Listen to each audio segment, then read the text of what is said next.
चलो तो बच्चे, आज हम पढ़ने जा रहे हैं टेंस के बारे में। बेसिक चीज मैं बताने जा रहा हूँ और आज के डेट में ये टेंस का पहला पार्ट हमारा कंप्लीट होना चाहिए। हमने बताया टेंस मुख्यतः कितने प्रकार के होते हैं? 3 प्रकार के होते हैं। पहला कौन सा? Present tense. दूसरा कौन सा? Past tense. और तीसरा कौन सा? Future tense. हमने बोला कि ये तीनों टेंस कितने प्रकार के होते हैं? 4 प्रकार के होते हैं। प्रेजेंट भी 4 प्रकार का, पास्ट भी 4 प्रकार का और फ्यूचर भी 4 प्रकार का। और इन चारों प्रकारों में सबसे पहला जो टेंस होता है वह होगा हमारा कौन सा? Indefinite tense. और इनडेफिनिट के बाद दूसरा जो होता है उसे हम कहते हैं इम्परफेक्ट, या इसी को हम लोग कहते हैं कॉन्टिन्यूअस, या इसी को हम लोग कहते हैं प्रोग्रेसिव। तो इस तरीके से ये तीनों एक ही टेंस होता है। इम्परफेक्ट का है या कंटिन्यूअस का है या प्रोग्रेसिव का है। तीसरा जो टेंस होता है उसे हम कहते हैं परफेक्ट, और चौथा जो होता है उसे हम कहते हैं परफेक्ट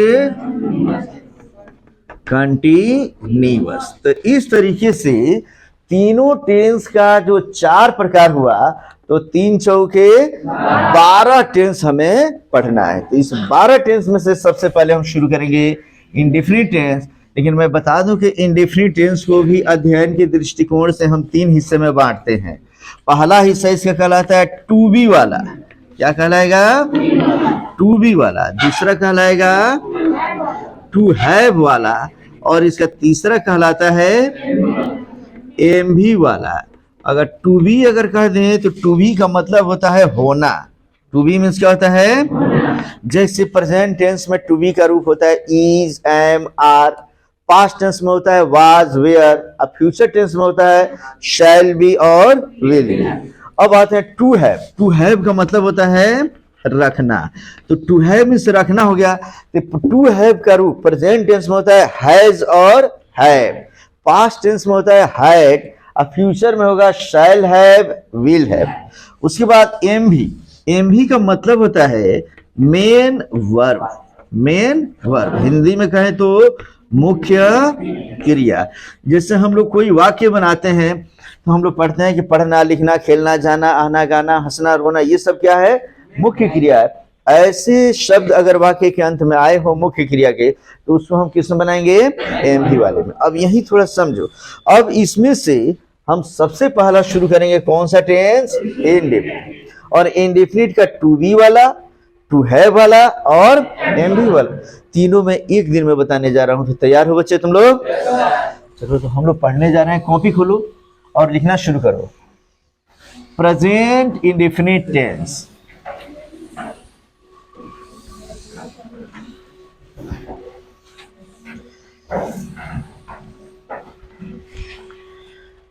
मैं तुम्हें बता दूं, जो मैं पढ़ाने जा रहा हूं इसका टोटल एक्सप्लेनेटरी नोट्स मैं तुम्हें दे रखा हूं या दे दूंगा। उसे ले लोगे, उसे लिखोगे तुम लोग। यहाँ हम शॉर्ट में पढ़ेंगे और शॉर्ट में ही पढ़ते हुए आज हम लोग इंडेफिनिट टेंस में से खत्म करेंगे। आज कौन सा? Present indefinite tense. तो प्रेजेंट इंडेफिनिट टेंस हम लोग खत्म करने जा रहे हैं बच्चों। हमने बताया कि जो कार्य, पहले इसको समझ लो, प्रेजेंट इंडेफिनिट टेंस किसे कहते हैं? जो कार्य वर्तमान काल में सामान्यतः होता है उसे हम प्रेजेंट इंडेफिनिट टेंस कहते हैं। प्रेजेंट इंडेफिनिट टेंस को हम मुख्यतः कितने हिस्से में बांटे हैं बच्चों? 3 हिस्से में बांटे हैं। पहला हिस्सा, दूसरा हिस्सा और तीसरा हिस्सा। पहले में क्या आता है बोलो? टू बी वाला। याद रखेंगे, पहले में टू बी वाला। दूसरे में क्या आएगा? दूसरे में आता है टू हैव वाला। और तीसरे में क्या आएगा बच्चों? एम भी वाला। तीनों में तुम्हें समझाया था अभी। टू बी का मतलब क्या होता है बोलो? होना। और टू हैव का मतलब क्या होता है जी? रखना। और एम भी का मतलब क्या होता है? मुख्य क्रिया। अगर सामान्य तौर पे और हम इसको समझें तो हम बता दें कि टू बी वाले में ही आता है। इसका रूप प्रेजेंट इंडेफिनिट में होता है इज, एम, आर। और टू हैव का रूप प्रेजेंट इंडेफिनिट टेंस में होता है, क्या बोलो? हैज या हैव। और इसमें मेन वर्ब में क्या किया जाएगा, बोलो? नहीं, पढ़ना लिखना खेलना जाना आना गाना, शैल विल नहीं। जैसे रीड हो गया, राइट हो गया, प्ले हो गया, ऐसे करके जितने भी वर्ड्स आते हैं ना मेन वर्ब वाले, वो सब इसमें आते हैं। तो ये समझ में आ गया। अब इसको और अलग तरीके से हम समझते हैं यहाँ पर कि कैसे हम कोई वाक्य पहचानेंगे कि किसी वाक्य को दे दिया है तो हम उसको टू बी में बनाएंगे कि टू हैव में बनाएंगे कि एम भी में बनाएंगे। खूब बढ़िया समझ लो। अगर ये समझ लिए तो समझो कि टेंस में कहीं कोई दिक्कत नहीं है। तो पहचान हम सबसे पहले करते हैं, और पहचान ही इसका जरूरी है बच्चों। कोई भी वाक्य क्यों ना हो, खूब ठीक से समझो, कोई भी वाक्य यदि किसी वाक्य के अंत में है, हो, हूं या है के ऊपर बिंदु देने है दिया हो, अथवा अगर वाक्य के अंत में होता है, होती है, होते हैं, इसके बाद मैं डॉट डॉट करता हूं, होता हूं, होती हूं, होते हो, होती हो इत्यादि लगा रहे, अथवा बिना मुख्य क्रिया के, बिना मुख्य क्रिया के, देखो बिना मुख्य क्रिया के मतलब मुख्य क्रिया हो गया ये पढ़ना लिखना खेलना जाना आना गाना, बिना मुख्य क्रिया के। ऐसे हुआ कि जिसमें पढ़ना लिखना खेलना आना जाना गाना नहीं लगा हो, और उसके अंत में अगर हाँ लगता है, लगती है, लगते हैं, लगता हूं, लगती हूं, लगते हो, लगती हो, उसी प्रकार क्या आ जाएगा? रहता है, रहती है, रहते हैं, रहता हूं, रहती हो, रहते हो इत्यादि लगे हो, तो ऐसे वाक्यों को हम क्या समझेंगे? टू बी वाला समझेंगे। समझ में आ गया? फिर से समझो, यदि कोई वाक्य जिसके अंत में रखता है, रखती है और रखते हैं, रखता हूं, रखती हूं, रखते हो, रखती हो इत्यादि आए, अथवा के पास डॉट डॉट डॉट डॉट है, जैसे राम के पास एक कलम है, मेरे पास एक गाय है, तुम्हारे पास बहुत सारा ज्ञान है, पास आ जा रहा है ना जी, पास है अगर शब्द आ जाए, अथवा को डॉट डॉट है, जैसे मुझको एक मकान है, राम को 2 गाय है, उसको ढेर सारा ज्ञान है, ऐसा कोई वाक्य आ जाए तो उसको हम किस में समझते हैं? टू है वालों में। कोई दिक्कत किसी को? फिर अगर समझो मुख्य क्रिया, ऐसा वाक्य जिसके अंत में मुख्य क्रिया, मुख्य क्रिया में क्या क्या लगा हो? ता है, ती है, ते हैं, ता हूं, ती हूं, ते हो, ती हो, अगर इत्यादि लगे हो तो ऐसे वाक्यों को हम मेन वर्ब वाला वाक्य समझते हैं। क्लियर है इतना? अब मैं वाक्य बोलूंगा और तुम्हें बताना है। राम एक गाय रखता है, किस टेंस में बनाएंगे? टू है वाले में। उसे बनाएंगे प्रेजेंट इंडेफिनिट के टू है वाले में। गाय बहुत अच्छी है, किस टेंस में बनाएंगे? टू बी वाले में, ठीक है ना? गाय दूध देती है, देना में हमने ती है लगा दिया तो क्या बन गया? देती है। तो उसको किस में बनाएंगे हम लोग? एम भी वाले में। समझ रहे हो ठीक से? अभी चूंकि जगह कम है तो मैं इसे मिटाऊंगा, नियम लिखूंगा, इसलिए पहले यहां तक क्लियर हो जाना चाहिए, ठीक है ना? मैं एक शिक्षक हूं, हूं कह दिया मैं तो क्या किस में बनाएंगे? टू बी में। मेरे पास एक चौक है, मेरे पास एक चौक है, किस में बनाएंगे? टू है वाले में, ठीक है ना? अब मैं चौक से बोर्ड पे लिखता हूं तो किस में आ जाएगा? ठीक से समझ गए हो तुम लोग? कोई दिक्कत है क्या किसी को? यहाँ सभी बच्चे ईमानदार लगते हैं, देख रहे हो, लगते हैं, तो क्या आ जाएगा इसमें? टू बी वाले में। कौआ काला रहता है, रहता है किसमें रखेंगे? टू बी वाले में समझेंगे। समझ में आ रहा है ना जी? दूध सफेद होता है किसमें बनाएंगे? टू बी वाले में। समझ में आ रहा है ना जी?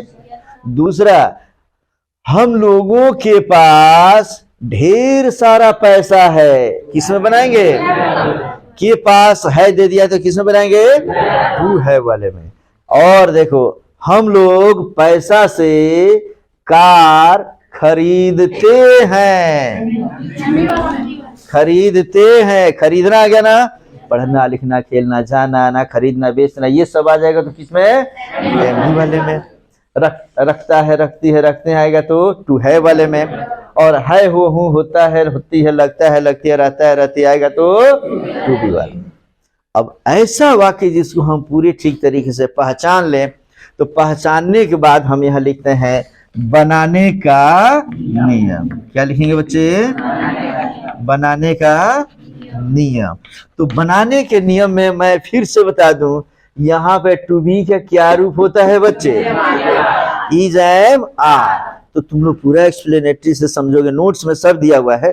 यहां से हम पढ़ेंगे इज एम आर। इसका मतलब हुआ, हम इसको पूरा लिखेंगे अपने कॉपी में कि ऐसे वाक्यों को इज एम आर की सहायता से बनाते हैं। क्लियर है ये? फिर से बोलो, ऐसा वाक्य जिसके अंत में है हो हूं दिया रहे उसे किसकी सहायता से बनाएंगे? इज एम आर की सहायता से। और वैसे वाक्य जिसमें रखता है रखती है रखते हैं, के पास है को है दिया रहे, उसको किसकी सहायता से बनाएंगे? तो यहां लिख लेंगे हम सिर्फ हैज और हैव की सहायता से बनाएंगे। क्लियर है ये? और अगर ऐसा वाक्य जिसके अंत में मुख्य क्रिया दिया, पढ़ना लिखना खेलना जाना आना गाना हंसना ये सब, उसमें ता है ती है ते है ता हूं ती हूं लगा हो, तो इसको बनाते हैं MV1 बटा एस ES से। माने इसमें न तो हम इज एम आर लगाते हैं, न तो हम हैज हैव लगाते हैं, इसमें डायरेक्ट मेन वर्ब लगाकर, और उसमें जरूरत पड़ता है तो एस ES लगाते हैं, नहीं पड़ता है तो नहीं। कब एस ES लगाएंगे, कब एस ES नहीं लगाएंगे, अभी हम तुरंत इसको मिटाकर तब मैं आगे पढ़ाने जा रहा हूं। ओके, चलो तब तक इतना लिख लो तुम लोग।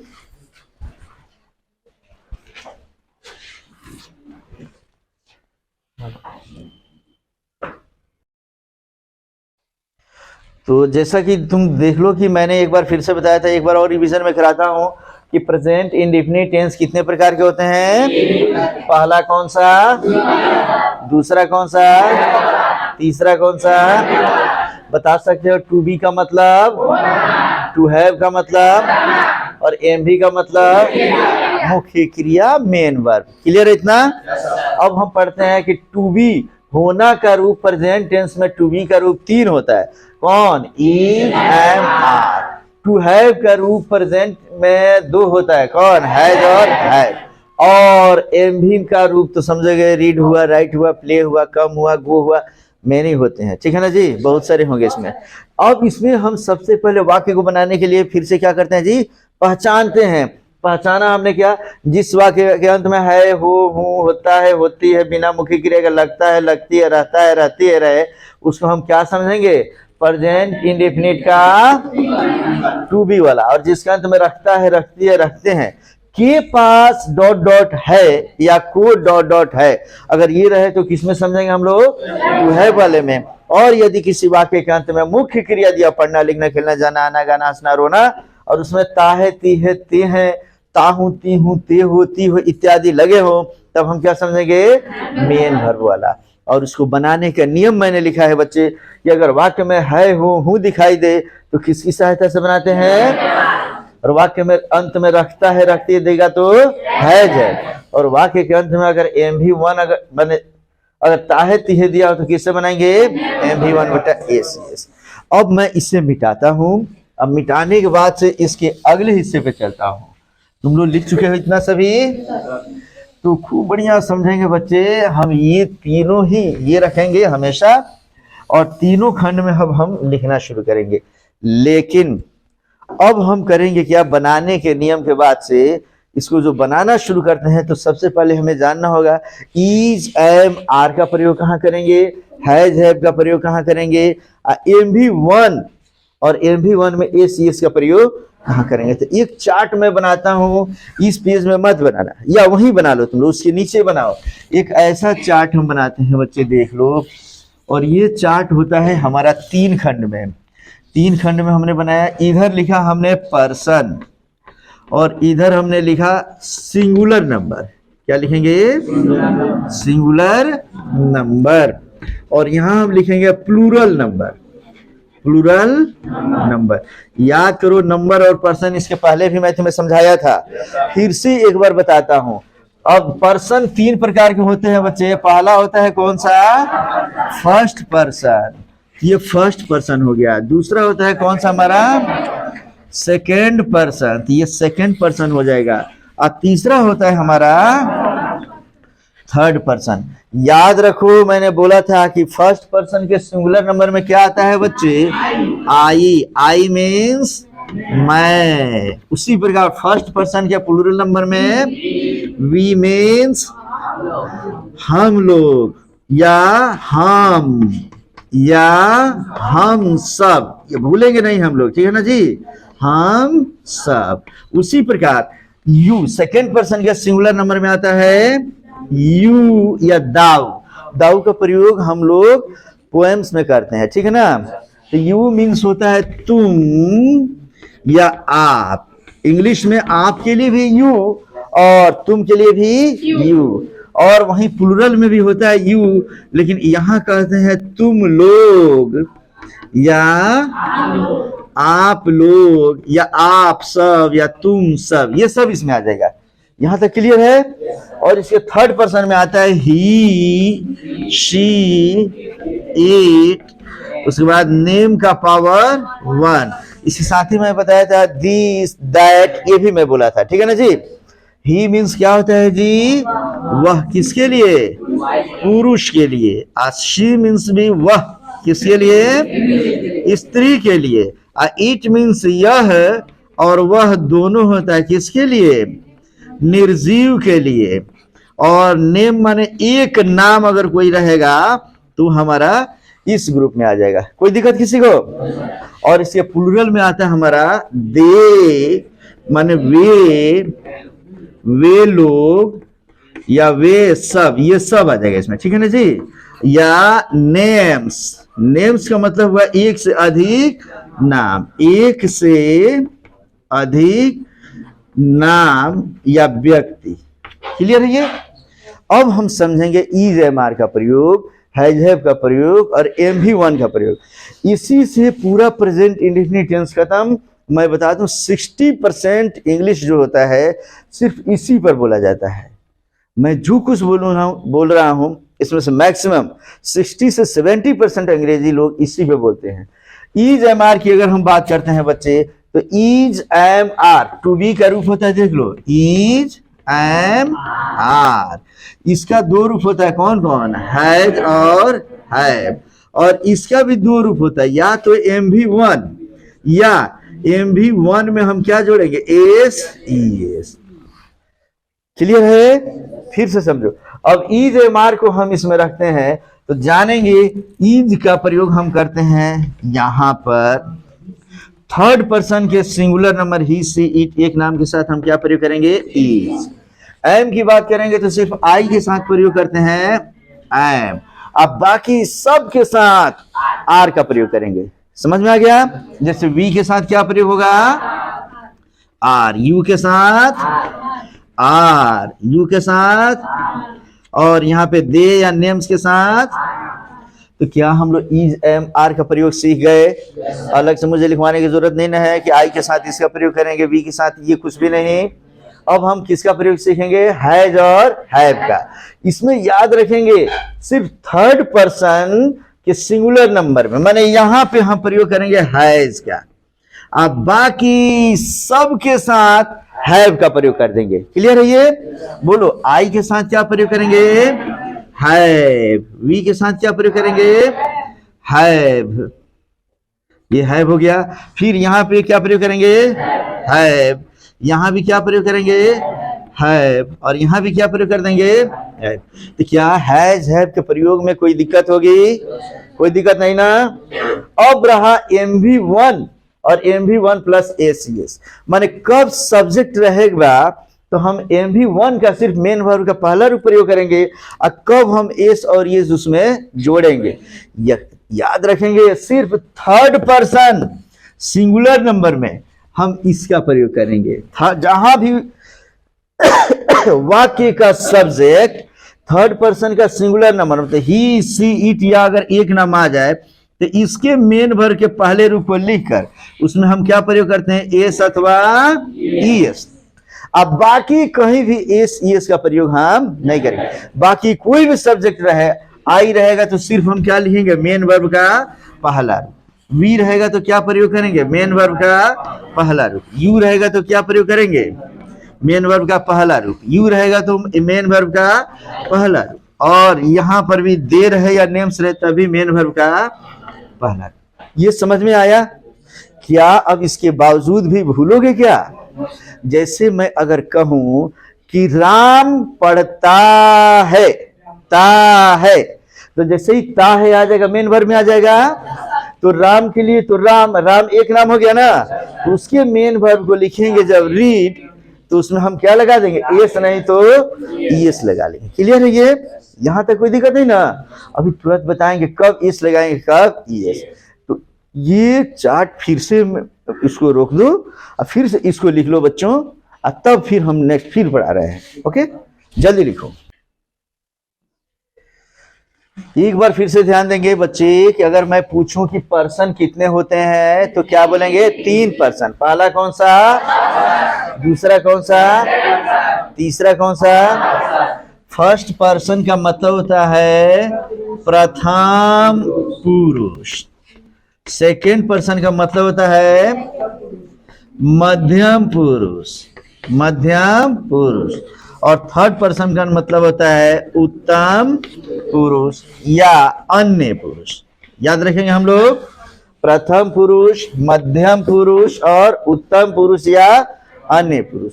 अगर मैं कहूं कि what comes in first person singular number, then you have to reply I. I means मैं पूछूं कि फर्स्ट पर्सन के प्लूरल नंबर में क्या आता है, क्या बोलोगे? वी। सेकेंड पर्सन के सिंगुलर नंबर में क्या आता है? You. And what comes in second person plural number? You.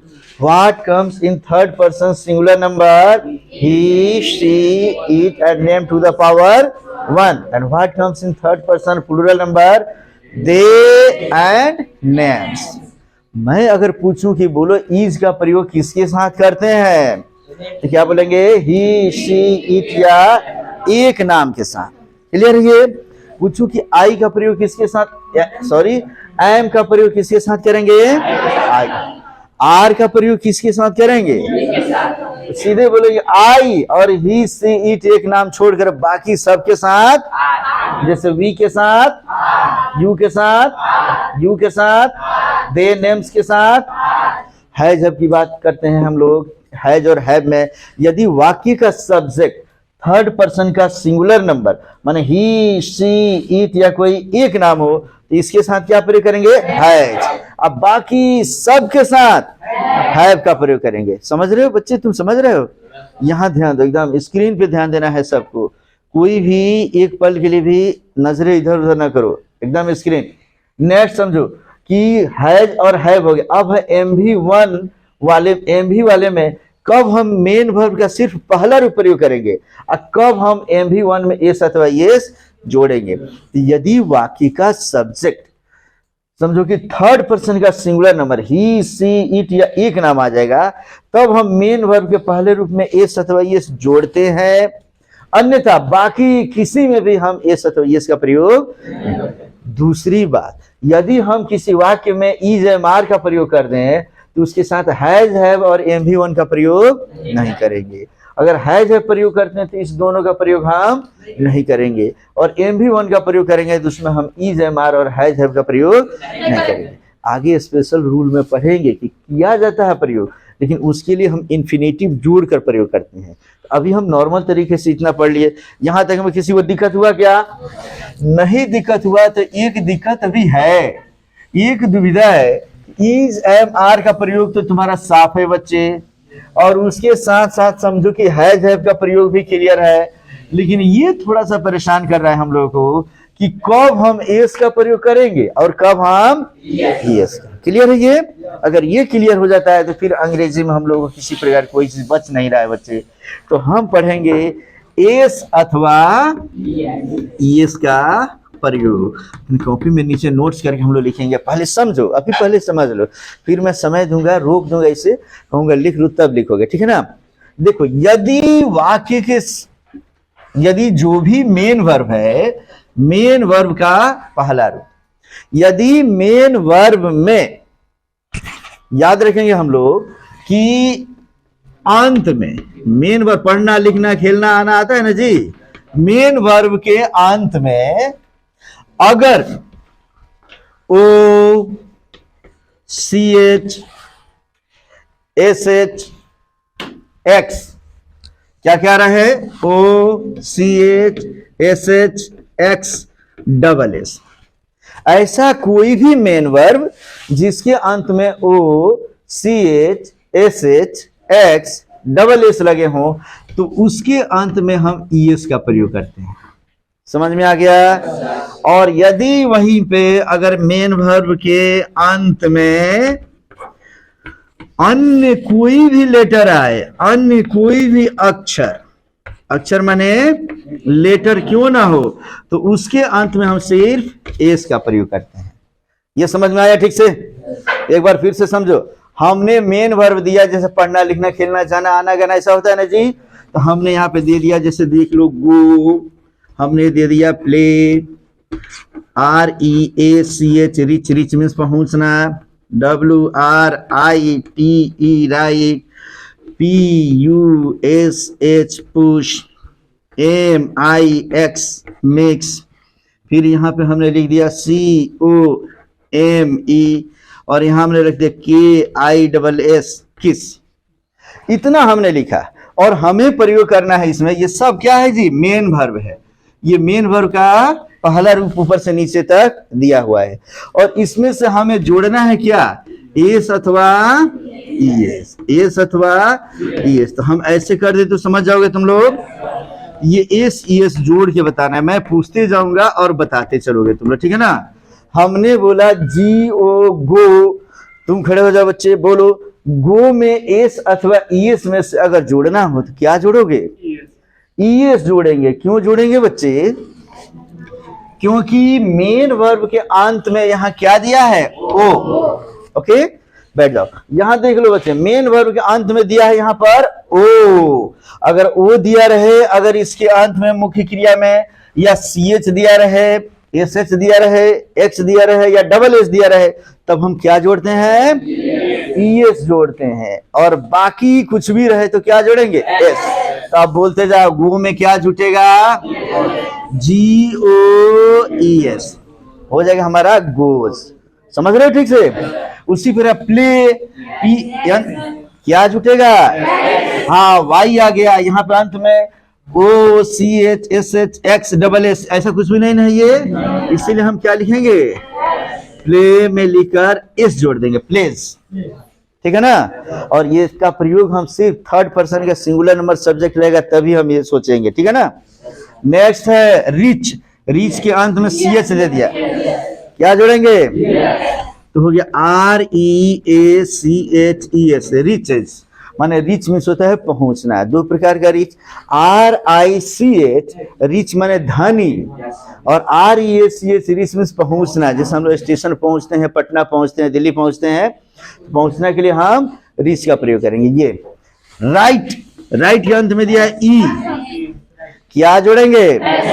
S जोड़ेंगे, है ना? पहले से ही E लगा हुआ है, हम क्या जोड़ेंगे? राइट लेकर S जोड़ लेंगे। बोलो पुश, अंत में क्या दिया है? SH, एस एस दे देगा तो क्या जोड़ते हैं हम लोग, इसीलिए हमारा होगा PUSHES, पुशेस। फिर हो गया मिक्स, अंत में क्या आ गया, एक्स, एक्स आ गया तो क्या जोड़ेंगे, इसलिए हो जाएगा मिक्सेस। फिर हो जाएगा कम, अंत में ई दिया है, क्या जोड़ेंगे, तो क्या हो जाएगा हमारा कम्स। और अगर हो गया किस, डबल एस आ गया बच्चे, तब हम इसमें क्या जोड़ेंगे, ये जोड़ेंगे, तो हमारा हो जाएगा किसेस। किसेस मीन्स आलिंगन करना। तो इस तरीके से अब हम अगर कहें कि बताओ कि कब हम एस जोड़ेंगे, कब एस जोड़ेंगे, किसके साथ एस जोड़ेंगे, किसके साथ एस जोड़ेंगे, इस सब में कोई दुविधा नहीं ना। तो आते हैं वाक्य बनाते हैं हम लोग। सबसे पहले इसको फिर हम रोकते हैं इसको कुछ देर के लिए, तो इसको लिख लो तुम लोग जल्दी। ध्यान दो बच्चे, जैसे कि इसके पहले मैंने तुम्हें बताया था कि टू बी वाले की पहचान, टू हैव वाले की पहचान और एम बी वाले की पहचान क्या क्या होती है। इतना क्लियर था ना हमारा। तो जब इतना क्लियर था तो उसके बाद हम यहां समझेंगे कि टू बी वाले से संबंधित कुछ वाक्य मैं तुम्हें देता हूं, टू हैव वाले से और एम बी वाले से। लिखो अपने कॉपी में भी लिखते चलो। मैं से लिखो, मैं ईमानदार हूं,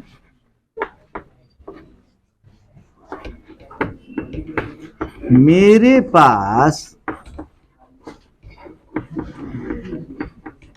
ईमानदारी है, मैं किताब पढ़ता हूं। अब लिखना बंद कर दो और फिर से मेरे तरफ समझो, फिर उसके बाद रोककर मैं तुम्हें समय दूंगा तब लिखोगे। हमने 3 वाक्य दिया बच्चे, मैं ईमानदार हूं, मेरे पास ईमानदारी है, मैं किताब पढ़ता हूं। सामान्य रूप से मैंने पिछले वीडियो में बताया था, पिछले क्लास में बताया था कि किसी भी वाक्य को बनाने के लिए कितने चीजों की जरूरत पड़ती है, 3 चीजों की जरूरत पड़ती है। पहला क्या होता है, S for subject, V for verb and O for object. इसमें कोई दिक्कत नहीं ना किसी को। सब्जेक्ट की पहचान हमारी ये है कि वाक्य में कौन लगाकर प्रश्न करते हैं, जो उत्तर मिलता है उसे हम सब्जेक्ट कहते हैं। फिर ऑब्जेक्ट की पहचान ये है कि वाक्य में हम क्या लगाकर प्रश्न करते हैं, जो उत्तर मिलता है उसे हम ऑब्जेक्ट कहते हैं। अब वर्ब हमेशा कहाँ होता है जी, अंत में होता है। जैसे मैं सामान्य वाक्य कहता हूं, राम लड़का है, कौन लड़का है, तो राम क्या हो जाएगा, राम लड़का है, राम क्या है, तो लड़का क्या हो जाएगा, और राम लड़का है, अंत में बोला हूं है, तो है क्या हो जाएगा हमारा, ये पहले पढ़ा चुका हूं मैं, बार बार इसको नहीं पढ़ाऊंगा। तो सब्जेक्ट वर्ब ऑब्जेक्ट पहचानने आ गया। तो जनरली मैं ईमानदार हूं, कौन ईमानदार है, मैं, तो मैं क्या हो गया इसमें, सब्जेक्ट, सब्जेक्ट पता चल गया। उसके बाद यहां देता है कि मैं क्या हूं, तो ईमानदार हो गया हमारा ऑब्जेक्ट, और अंत में जो दिया है उसे हम क्या कहेंगे, समझ रहे हो। किसी को कोई दिक्कत है तो पूछ लो।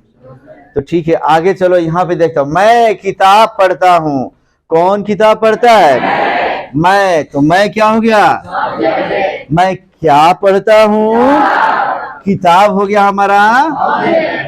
अंत में जो दिया रहता है उसे हम क्या कहते हैं, पढ़ता हूं, लिखता हूं, खेलता हूं, जाता हूं, आता हूं, गाता हूं। ये 2 हो गया। अब मेरे पास ईमानदारी है, यहाँ पे इस नियम को हम लागू नहीं करेंगे। अगर लागू करते हैं तो पास वाले शब्द का मतलब होता है रखना। पास वाले शब्द का मतलब क्या होता है जी, मेरे पास ईमानदारी, अर्थात कौन ईमानदारी रखता है जी, मैं। कौन ईमानदारी रखता है, दिया रहेगा पास, लेकिन समझेंगे कैसे, रखना से हम क्वेश्चन करेंगे। जैसे ही के पास दे देगा या को दे देगा, तो कौन ईमानदारी रखता है, मैं, तो सब्जेक्ट हो जाएगा मेरे के लिए क्या, आई। मेरा शब्द बना है किससे, मैं मतलब आई से बना है, मेरे, समझ गया सब। उसके बाद मैं क्या रखता हूं जी, ईमानदारी ऑब्जेक्ट हो गया, और पास है, पास है, इसको हम क्या कहेंगे, वर्ब। तो अब हम इसको बनाना शुरू करते हैं बच्चे। ये लो, ये हमने मिटाया, और अब मैं तुम्हें बताता हूं इसको बनाने का एक पैटर्न होता है। उस पैटर्न को हम सबसे पहले लिखेंगे। और जैसे वाक्य जब हम बनाते हैं तो किसी भी वाक्य को बनाने का 4 तरीका, कितना तरीका, पहले तरीका को हम कहते हैं अफर्मेटिव। क्या कहेंगे, अफर्मेटिव। अफर्मेटिव का मतलब होता है सकारात्मक, जिससे वाक्य को स्वीकार किया जाए उसे हम सकारात्मक कहते हैं। जैसे राम पढ़ता है, मैं ईमानदार हूं, मेरे पास गाय है, सब लोग स्वीकार कर रहे हैं, तो इसे हम अफर्मेटिव सेंटेंस कहते हैं, सकारात्मक वाक्य। लेकिन इसी में हम अगर अस्वीकार कर देगा, नहीं नहीं मैं नहीं पढ़ता हूं, मैं ईमानदार नहीं हूं, मेरे पास गाय नहीं है, तो उसको हम कहते हैं निगेटिव। क्या कहेंगे, निगेटिव का मतलब क्या होता है बच्चे, नकारात्मक। समझ में आ गया। अब अगर उसी वाक्य में हम कोई प्रश्न पूछ दें, जैसे क्या मैं ईमानदार हूं, या मैं ईमानदार क्यों हूं, कोई भी अगर प्रश्न पूछा जाता है तो उसको हम लोग कहते हैं इंट्रोगेटिव। ऐसे वाक्य को क्या बोलेंगे हम लोग, इंट्रोगेटिव। इसको हम कहते हैं प्रश्नवाचक, ठीक है ना, या प्रश्न सूचक। प्रश्नवाचक वाक्य होते हैं जिसमें प्रश्न पूछा जाता है। अब प्रश्न पूछने के तरीके भी 2 होते हैं। एक प्रश्न पूछेंगे तो उत्तर हाँ ना में आएगा, और एक प्रश्न पूछते हैं तो मुंह से बोलना पड़ता है। तो इंट्रोगेटिव सेंटेंस जब मैं बताऊंगा तब इसको एक्सप्लेन करूंगा, ठीक है ना। और चौथा वाक्य होता है इंट्रोगेटिव, इंट्रोगेटिव प्लस निगेटिव। इसमें प्रश्न भी पूछा जाता है और ना भी बोला जाता है। क्या तुम नहीं पढ़ते हो, प्रश्न भी पूछ दिया क्या, और नहीं भी लगा दिया। तो ऐसे वाक्यों को हम कहते हैं इंट्रोगेटिव प्लस निगेटिव, माने प्रश्नवाचक प्लस नकारात्मक। इस प्रकार 4 प्रकार के वाक्यों को हमें हर टेंस में बनाना है। तो इसमें से सबसे पहले हमें क्या शुरू करना चाहिए बच्चा, अफर्मेटिव। तो हम अफर्मेटिव शुरू कर दें। हम तीनों ग्रुप जो हम तुमको बनवाए थे, उस तीनों ग्रुप में पहले हम लिखेंगे यहां पर अफर्मेटिव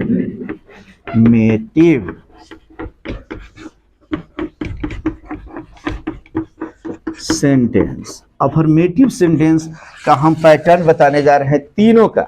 ये तीनों का ग्रुप अलग अलग रहेगा बच्चे हमारा, ठीक है ना। तो अफर्मेटिव में हम बता रहे हैं, देखो हम थोड़ा सा, अब तुम लोग इसको लिख लोगे अफर्मेटिव, बाद में लिखना। यहां देखो इसका पैटर्न लिखते हैं हम लोग, subject plus auxiliary verb. Is, am, are को हम लोग सहायक क्रिया के नाम से जानते हैं। कौन सी क्रिया, इसी को एक्सुलरी वर्ब भी कहते हैं, इसी को हेल्पिंग वर्ब भी कहते हैं, इसी को सपोर्टिंग वर्ब भी कहते हैं। क्लियर है ना ये। तो एक्सुलरी वर्ब में हम क्या प्रयोग करेंगे, इज, एम, आर, अब प्लस क्या लिखेंगे हम लोग, ऑब्जेक्ट, और तब लिखते हैं अदर वर्ड्स। इसका पैटर्न क्या हो जाएगा, पैटर्न लिखने का तरीका समझो। जो भी ये नियम जो मैं लिखवाया हूं कि इसको इज, एम, आर से बनाएंगे, इसको हैज, हैव से बनाएंगे, इसको MV1/S से, किसी भी टेंस में अगर बनाने का नियम पता चल जाए कि उसको कैसे बनाते हैं, तो उसका पूरा पैटर्न लिखने का सिस्टम क्या है। इस शब्द के जो भी वर्ड्स होगा, इसके बाएं हाथ की तरफ सब्जेक्ट और दाएं हाथ की तरफ ऑब्जेक्ट लगा देंगे। जैसे हमने क्या किया यहाँ पर, सबसे पहले क्या लिख दिया, सब्जेक्ट, और तब हमने एक्सुलरी वर्ब क्या रख दिया, इज, एम, आर, और प्लस दाएं तरफ क्या लिख दिया, और सबके अंत में अदर वर्ड्स लिखा जाता है। समझ में आ गया। उसी प्रकार जैसे हमको हैज, हैव का पूरा पैटर्न लिखना है, तो सबसे पहले क्या लिखेंगे बोलो, सब्जेक्ट, और तब हम क्या लिखेंगे, हैज या हैव, और तब दाएं तरफ क्या लिखेंगे, ऑब्जेक्ट प्लस अदर वर्ड्स। कई सारे बच्चे इसको भी रटते हैं, रटना नहीं है। रटना है क्या है कि टू बी वाले वाक्यों को कैसे बनाएंगे हम लोग, इज, एम, आर, ये रटना है। बाकी रटने की जरूरत नहीं है। इज हमार के बाएं तरफ सब्जेक्ट, दाएं तरफ ऑब्जेक्ट, हैज के बाएं तरफ सब्जेक्ट, दाएं तरफ ऑब्जेक्ट। और इसको भी बनाना होगा तो सबसे पहले क्या लिखेंगे बोलो, सब्जेक्ट प्लस, तब क्या लिखेंगे MV1 बटा SES, और तब हम क्या लिख लेंगे ऑब्जेक्ट प्लस अदर्स। इसे समझो, MV1 बटा SES लिखने का मतलब ये है कि सब्जेक्ट के बाद डायरेक्ट मेन वर्ब लिखकर हमें ऑब्जेक्ट लिख देना चाहिए। लेकिन अभी मैं समझाया था पीछे, यदि सब्जेक्ट के जगह पे ही, शी, इट या कोई एक नाम आ जाए तब हम उसमें मेन वर्ब में क्या जोड़ते हैं, SES। याद है ठीक से? अर्थात इसका दो पैटर्न होता है बच्चा। पहला, सब्जेक्ट के जगह पे अगर ही, शी, इट या कोई एक नाम रहे तब मेन वर्ब के पहले रूप में SES जोड़कर तब हम क्या लिखते हैं, ऑब्जेक्ट। और अगर सब्जेक्ट के जगह पे सिर्फ अन्य कुछ भी आ जाए तब हम इसमें क्या करते हैं, मेन वर्ब का पहला रूप लिखकर डायरेक्ट ऑब्जेक्ट लिख देते हैं। इसमें SES का प्रयोग हम नहीं करते हैं। तो ये हमारा तीनों का पैटर्न हो गया। तो तीनों का पैटर्न जब हम जान गए तब इसको बनाना शुरू करें बच्चों। चलो बनाते हैं हम लोग। यहाँ से कहता है कि मैं ईमानदार हूं, तो सबसे पहले हूं दिया है तो टू बी वाले में आ जाएगा, और मेरे पास है, के पास है, रखता है, रखती आ जाएगा तो टू है वाले में, और ताहू तीहू आएगा तो MV वाले में। तो ये पैटर्न लगाओ। सबसे पहले सब्जेक्ट मैं के लिए आई, और आई के साथ इज, एम, आर में से क्या प्रयोग करेंगे, एम प्रयोग करेंगे। तो हमने लगा दिया एम, और तब ऑब्जेक्ट, ऑब्जेक्ट मिला था ईमानदार, तो ईमानदार का क्या लिख देंगे, ऑनेस्ट। आई एम ऑनेस्ट, वाक्य हमारा बन गया। क्लियर है? फिर यहाँ आते, मेरे पास ईमानदारी है, तो कौन ईमानदारी रखता है, मैं। मेरा का माई होता है, लेकिन हम माई नहीं लिखेंगे, इसका सब्जेक्टिव केस लिखेंगे क्या, आई। तो आई हो जाएगा यहाँ पर, और आई के साथ हम हैज लगाते हैं कि हैव लगाते हैं बच्चे, तो आई हैव। अब क्या है, ईमानदारी। ईमानदारी का होता है ऑनेस्टी। इसे हम समझेंगे कि ऑनेस्ट मीन्स ईमानदार और ऑनेस्टी मीन्स ईमानदारी। तीसरा वाक्य बनाते हैं यहाँ पर कि मैं किताब पढ़ता हूं, तो मैं के लिए सब्जेक्ट की जगह पे हमने आई रख दिया। जब आई रख दिया तो इसके साथ हम क्या प्रयोग करते हैं, मेन वर्ब का पहला रूप, पढ़ना। पढ़ना क्या हो जाएगा, रीड। बोलो, वाक्य का सब्जेक्ट आई रहे तो मेन वर्ब में SES जोड़ते हैं कि नहीं, वी रहेगा तब जोड़ेंगे कि नहीं, यू रहेगा तो जोड़ेंगे कि नहीं, दे रहेगा, बहुत सारे नेम्स रहेगा तब जोड़ेंगे कि नहीं। लेकिन अगर यहाँ पे ही, शी, इट या कोई एक नाम रहेगा तब हम निश्चित रूप से यहाँ एस अथवा ये जोड़ते हैं। यहाँ आई है तो हमें जोड़ने की जरूरत नहीं। तो आई रीड, क्या पढ़ता हूं जी, आई रीड बुक। ये हो गया हमारा सेंटेंस। आर्टिकल जानते हो तो ए का प्रयोग किए, नहीं जानते हो तो जब तक नहीं जाने हो तब तक नहीं प्रयोग करते, तब भी गलत नहीं होता है। ये जाने के आर्टिकल से वाक्य गलत नहीं होता है। उस हाँ, माई, मेरे पास ईमानदारी है, जब सब्जेक्ट की पहचान करते हैं तो बनता है कि कौन, सब्जेक्ट की पहचान कैसे करते हैं, कौन कौन ईमानदारी रखता है, मैं। ठीक है ना, इसलिए मैं के लिए हम क्या प्रयोग करेंगे, आई। दूसरी बात समझो, अभी हम इसके तुरंत बाद एक बताएंगे केस। केस में 3 प्रकार के केस हम पढ़ेंगे, सब्जेक्टिव केस, ऑब्जेक्टिव केस और पॉजेसिव केस। जब भी वर्ब के पहले अगर कोई भी प्रयोग करना हो, कोई भी प्रोनाउन, तो उसका सब्जेक्टिव केस प्रयोग करते हैं। अब वर्ब के बाद प्रयोग करना होगा तो ऑब्जेक्टिव केस प्रयोग करते हैं। समझ में आ गया ना? तो भले दिया है पॉजेसिव केस में अगर दिया रहे, लेकिन वर्ब के पहले प्रयोग करना हो तो हम आई ही प्रयोग करेंगे। क्लियर है? ये माई और मी प्रयोग नहीं करेंगे। ये हम अभी इसके तुरंत बाद वाले चैप्टर में पढ़ाएंगे केस, तो उसमें और क्लियर करेंगे। कोई दिक्कत? बैठ। और किसी को कोई परेशानी है क्या? कोई परेशानी नहीं तो चलो इसको लिखो। लिखने के बाद अब मैं वाक्य 5 वाक्य दूंगा और सब अलग अलग पर्सन से दूंगा, और तब वो बनाकर तुम्हें दिखाना है। ओके, चलो इतना लिख लो बच्चे।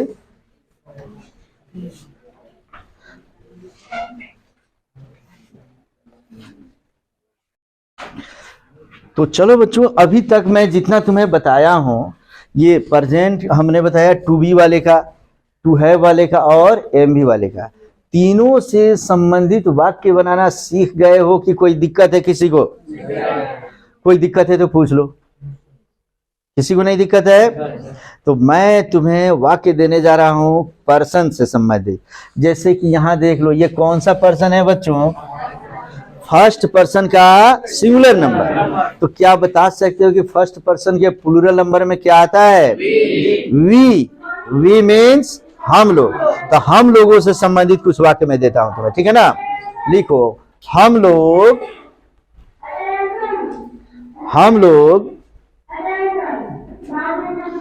गांव के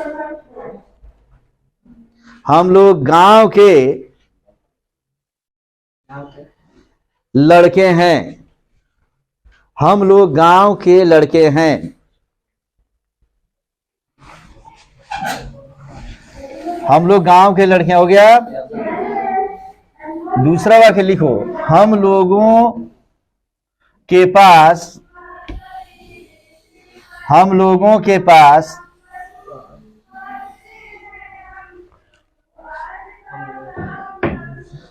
चार गायें हैं। हम लोगों के पास,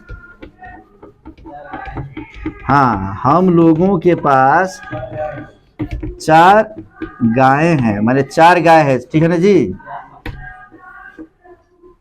नेक्स्ट लिखो,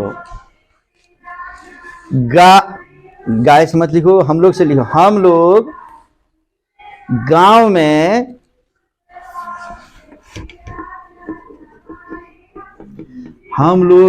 में क्रिकेट खेलते हैं।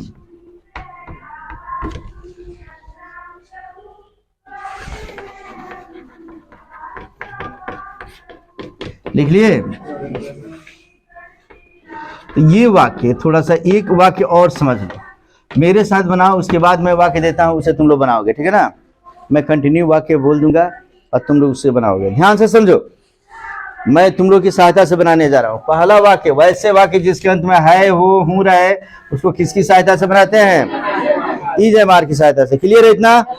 ऐसा वाक्य जिसमें के पास है दिया रहे, उसको कैसे बनाते हैं हम लोग?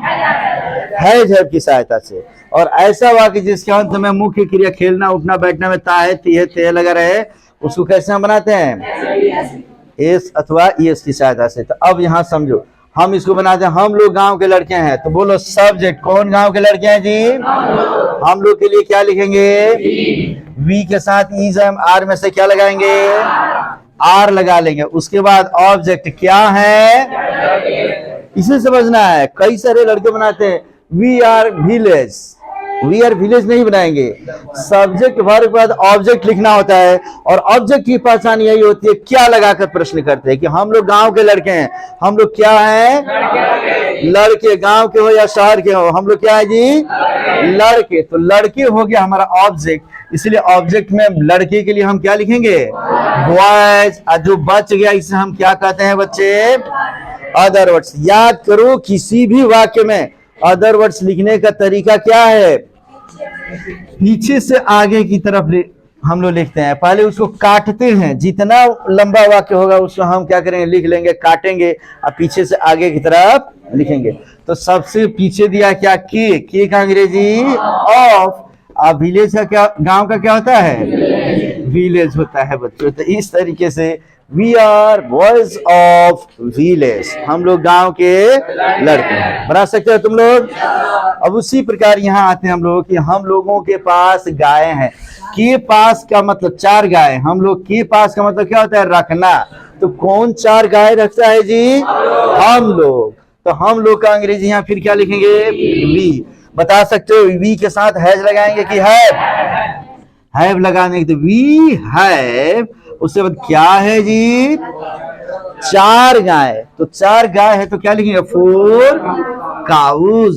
We have 4 cause. हम लोग के पास 4 गायें हैं। क्लियर है ये? अब यहां दिया कि हम लोग गांव में क्रिकेट खेलते हैं।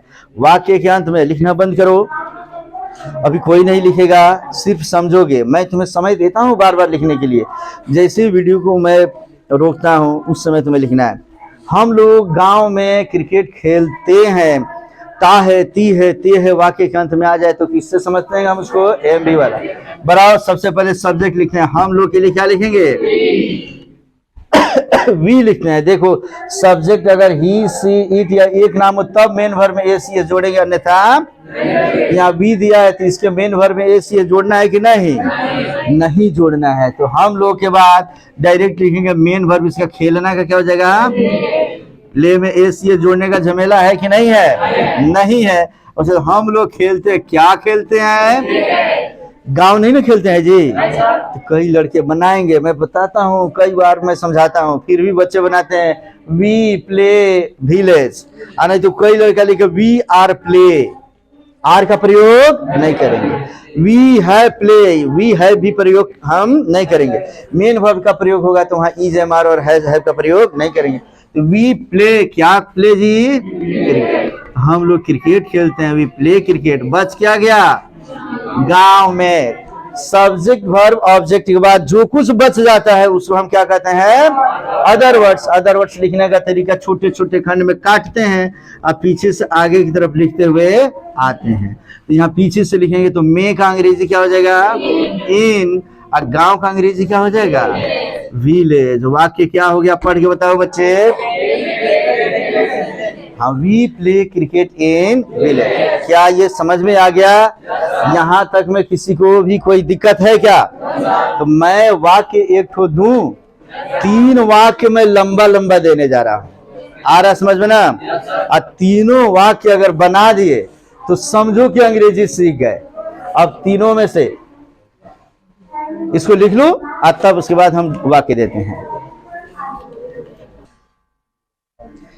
ध्यान दो बच्चे, अब मैं तुम्हें मिसलेनियस वाक्य कुछ देने जा रहा हूं, मिला जुला कर। हम कहीं से वाक्य दे देंगे और तुम्हें बनाना होगा, मेरे साथ बनाना होगा। जैसे मैं कहता हूं, देखो कि वह कभी कभी संस्कृत पढ़ता है। वह कभी कभी संस्कृत पढ़ता है। इस वाक्य को बनाना है। तो इस वाक्य को जब हम बनाएंगे तो अब मैं पूछूंगा। पहले मैं तुम्हें अलग अलग पार्ट वाइज करके बताया था, अब मैं पूछता हूं, बता सकते हो इस वाक्य को हम टू बी में बनाएंगे कि टू हैव में बनाएंगे कि एम भी में बनाएंगे? एम भी में बनाएंगे। कैसे पहचाना बच्चे? हाँ, वाक्य के अंत में पढ़ता है माने ता है, ती है, ते है लगे रहे तो हम किस में बनाते हैं? एम में। इतना क्लियर है? अब हम इसमें से सब्जेक्ट और ऑब्जेक्ट चुन लेंगे।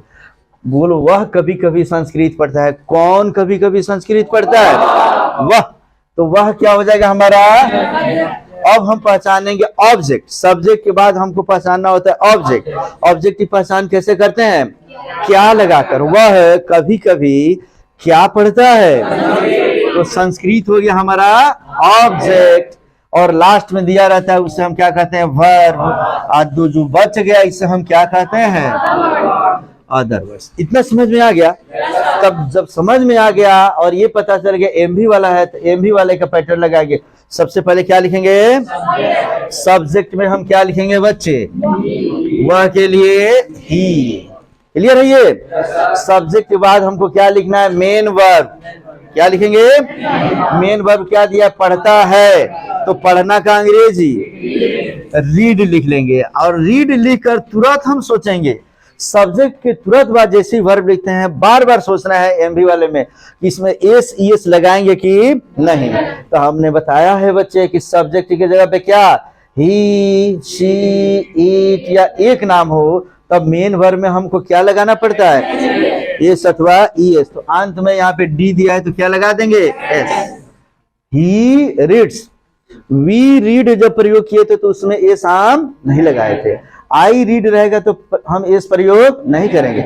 यू रीड रहेगा तो एस प्रयोग नहीं करेंगे। दे रीड रहेगा तो एस प्रयोग नहीं करेंगे। लेकिन ही रहे, शी रहे, इट रहे या कोई एक नाम रहे तब हम इसमें एस का प्रयोग करेंगे। यही मेन फंडा है इसका बच्चे। ये समझ गए तो एमवी वाला वाक्य खत्म है, और नहीं समझे तो बूढ़े हो जाओगे तभी अंग्रेजी समझ में नहीं। चलो आ जाओ। ही रीड्स, तो सब्जेक्ट के बाद हमने मेन वर्ब रख दिया। अब क्या लिखना है? ऑब्जेक्ट। ऑब्जेक्ट क्या दिया है? संस्कृत को हम कैपिटल लेटर से लिखेंगे, थोड़ा समझेंगे। कोई भी प्रॉपर नाम हो, व्यक्ति का नाम हो, वस्तु का नाम हो, स्थान का नाम हो, तो हम नाम को शुरू में लिखें या बीच में लिखें, हमेशा कैपिटल लेटर से लिखते हैं। समझ में आया? गलती नहीं करोगे तुम लोग। तो संस्कृत हो गया। अब हमको क्या लिखना है? Other words. तो अदर वर्ड्स इसमें क्या दिया है? कभी कभी। तो कभी कभी का अंग्रेजी लिखेंगे हम लोग सम टाइम्स। याद रखेंगे, अगर हम यहाँ सम टाइम्स की जगह सम टाइम लिखेंगे तब इसका अर्थ हो जाएगा कुछ समय। सम टाइम मतलब कुछ, सम टाइम्स अगर कर देते हैं तो इसका अर्थ होता है कभी कभी। तो इस तरीके से वह कभी कभी संस्कृत पढ़ता है।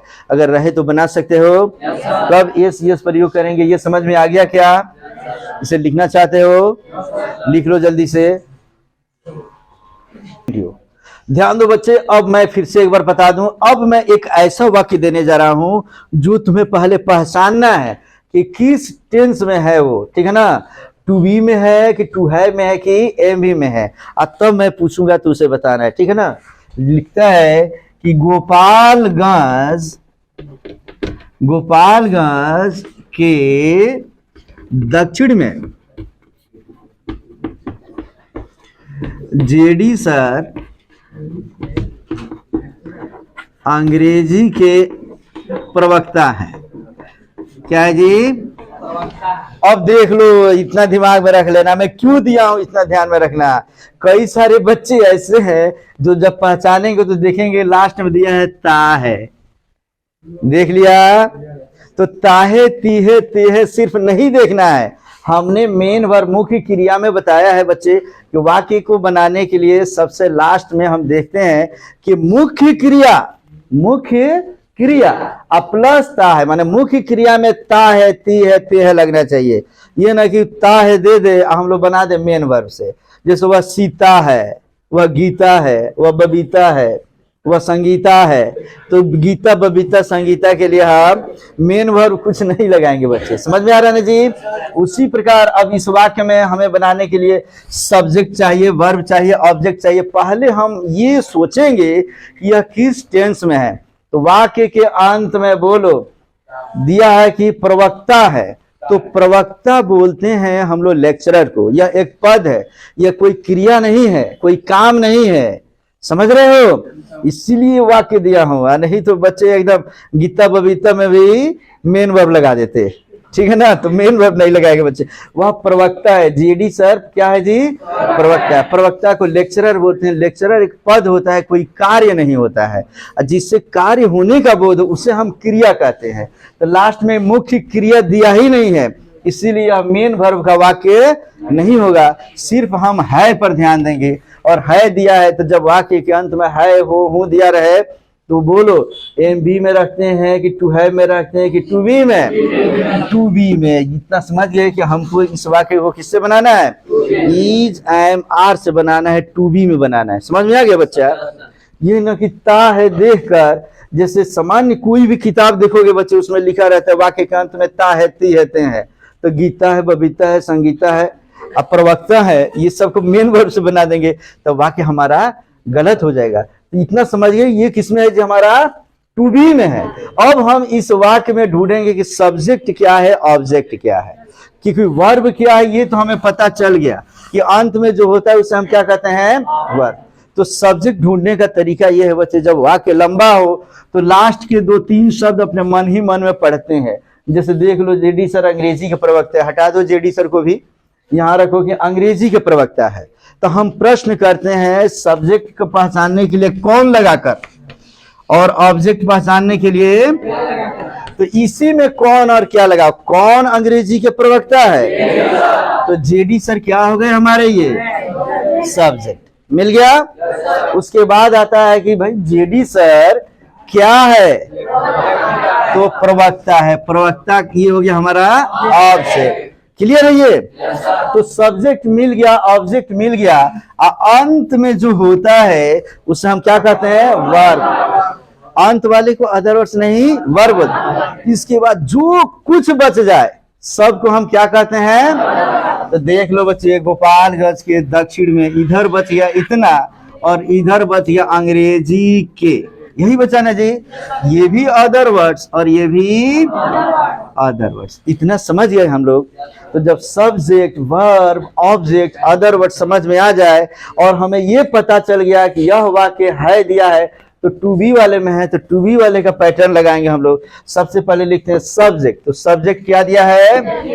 तो जेडी सर को हमने लो जेडी सर लिख दिया या जेड डी सर लिख देंगे, दोनों तरीके से लिख सकते हो बच्चे, ठीक है ना। तो जेडी सर का हमने जेडी सर लिख दिया, उसके बाद हमने इज, एम, आर। अब बोलो जेडी सर एक नाम है कि अनेक नाम है? तो जब एक नाम हो तो उसके साथ इज लगाते हैं कि आर? इज लगाते हैं, इसीलिए जेडी सर के साथ इज, एम, आर में हमने क्या लगा दिया? इज। और इसके बाद अब हम ऑब्जेक्ट लिखेंगे बच्चे, क्या है? प्रवक्ता। तो प्रवक्ता का क्या होता है जी? हो गया लेक्चरर। ये हो गया हमारा JD sir is lecturer. Article हम अभी नहीं लगा रहे हैं और कब ए का प्रयोग करेंगे, लेकिन नहीं करते हैं अभी, कोई दिक्कत नहीं, हम अभी सीख रहे हैं। तो जेडी सर इज लेक्चरर, इतना समझ गए। अब इसके बाद क्या लिखना है? Other words. Subject, verb, object के बाद हम क्या लिखते हैं बच्चों?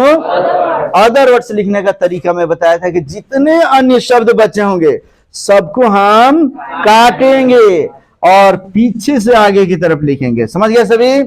काट रहे हैं, देखो गोपालगंज के दक्षिण में, इतना इधर काट दिए और इधर भी दो शब्द अंग्रेजी के। तो सबसे पीछे क्या दिया है बच्चों?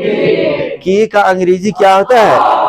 का, के, की, तीनों का इंग्लिश होता है ऑफ। तो हमने के लिए ऑफ लिख दिया। अब अंग्रेजी के लिए इंग्लिश, और उसके बाद फिर में के लिए इन, फिर दक्षिण के लिए साउथ, फिर उसके बाद के लिए ऑफ, और फिर गोपालगंज के लिए गोपालगंज। इस तरीके से हमारा ये सेंटेंस क्या हुआ, पढ़ के बताओ।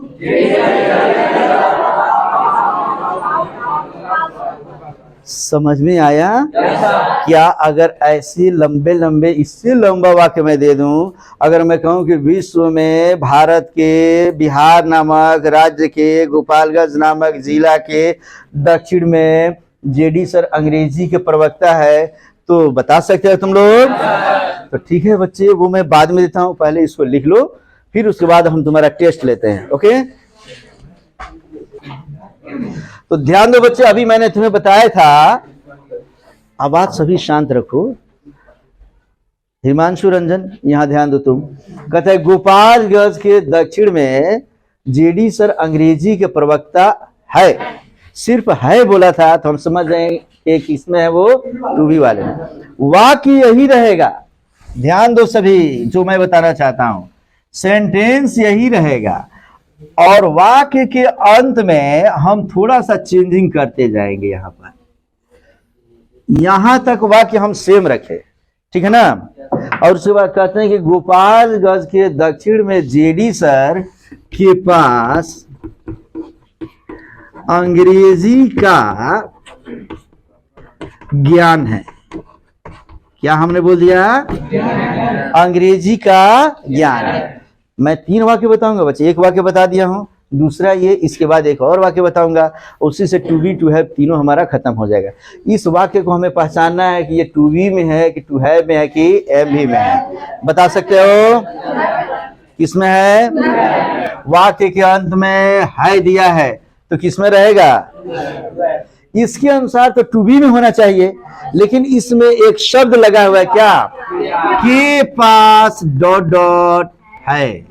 मैंने बताया था बच्चे, टू हैव वाले की पहचान क्या होती है?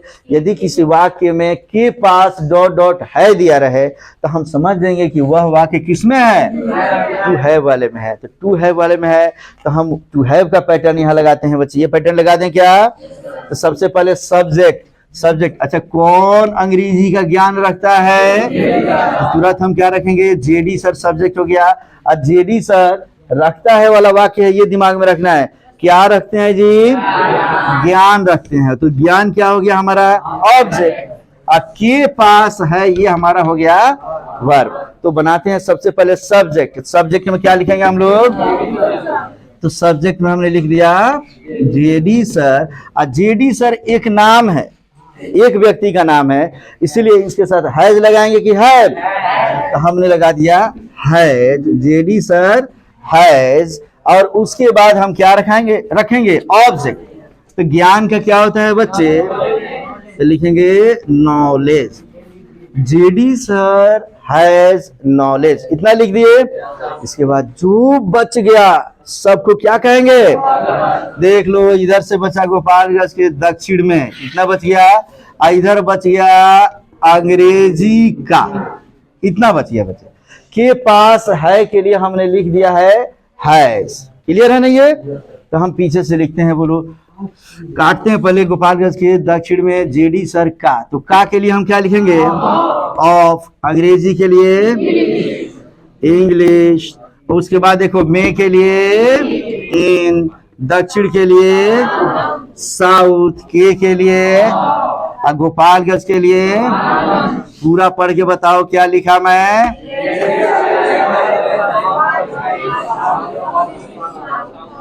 मतलब कि एक ही वाक्य और उसी वाक्य के अंत में हमने वर्ब का थोड़ा सा परिवर्तन किया, और तुम ये सोच लिए कि ये टू बी वाला नहीं है बल्कि टू हैव वाला है। पहचान पा रहे हो तुम लोग? वाक्य छोटा हो बड़ा हो कोई दिक्कत नहीं ना होगी।